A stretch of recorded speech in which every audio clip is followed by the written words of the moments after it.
అదే RTV app వార్తల్ని క్షణాల్లో చదివే అవకాశం ఉంటుంది. ఒక న్యూస్ పేపర్, ఒక టెలివిజన్ ఛానల్ మీ చేతుల్లో ఎప్పుడూ ఉంటాయి. చైర్పర్సన్ గారికి, అన్నివన్ కమిటీ ఇతర మెంబర్లకు, ఇక్కడ వచ్చేసిన ముస్తవలీలు, గురువులు, తర్వాత మన పట్టణానికి సంబంధించిన మైనారిటీ పెద్దలకు, సోదర సోదరి మనులందరికీ కూడా పేరు పేరున నమస్కరిస్తూ,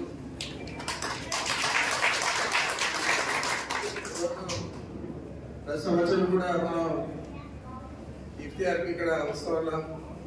ఈ సంవత్సరం ఎన్నికలతో ముందున్నాయి కాబట్టి చాలా తొందరగా నిన్నటిదాకా 10 రోజులు 8 జిల్లాలు బస్ యాత్ర చూశాను. రాత్రి ఆయన నెల్లూరు బయలుదేరాడు.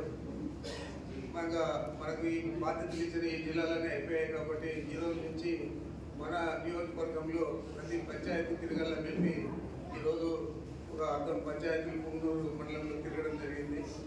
అందుచేత నిన్నే అనుకొని ఈరోజు ఎలాగో వస్తూ ఉన్నాము.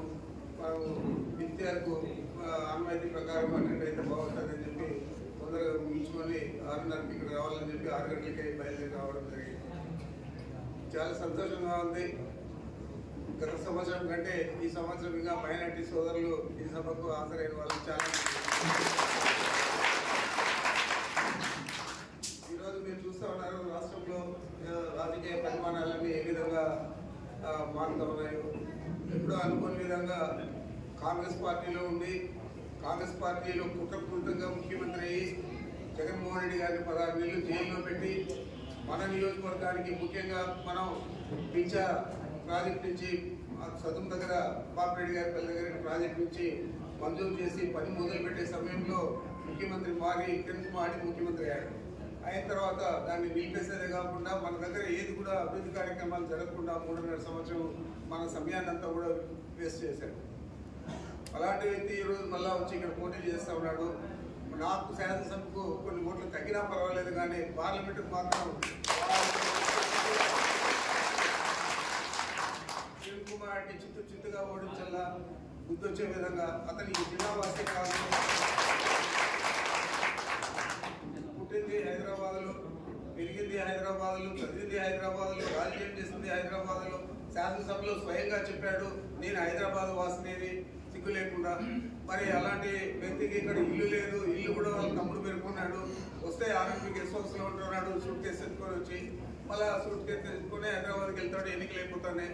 మరి ఇలాంటి వ్యక్తికి మనం తగిన బుద్ధి చెప్పే సమయం ఆసనమైంది. ఎందుకంటే మన అదృష్టానికి వాడే అభ్యర్థిగా వచ్చాడు.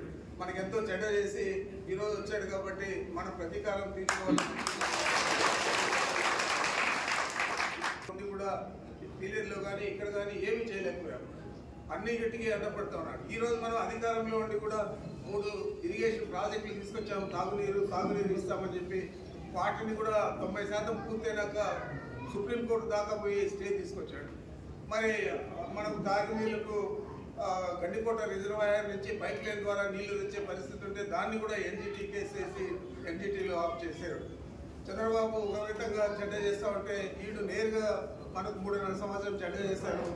తెలుగుదేశం పార్టీ కానీ అట్లా బీజేపీ కానీ ఇద్దరు కూడా నాకు పూర్తిగా బద్ద శత్రువులే. ఈరోజు మరి చంద్రబాబు గురించి మీకంతా కూడా తెలుసు. నేను ఏ విధంగా కుప్పంలో అన్ని మున్సిపాలిటీ కానీ మండలాలు కానీ సర్పంచులు కానీ అన్నీ కూడా ఓడించడం జరిగింది. ఎన్నికల్లో తప్పకుండా చంద్రబాబు ఓడిపోతాడు. అక్కడ మన అభ్యర్థి గెలుస్తాడు.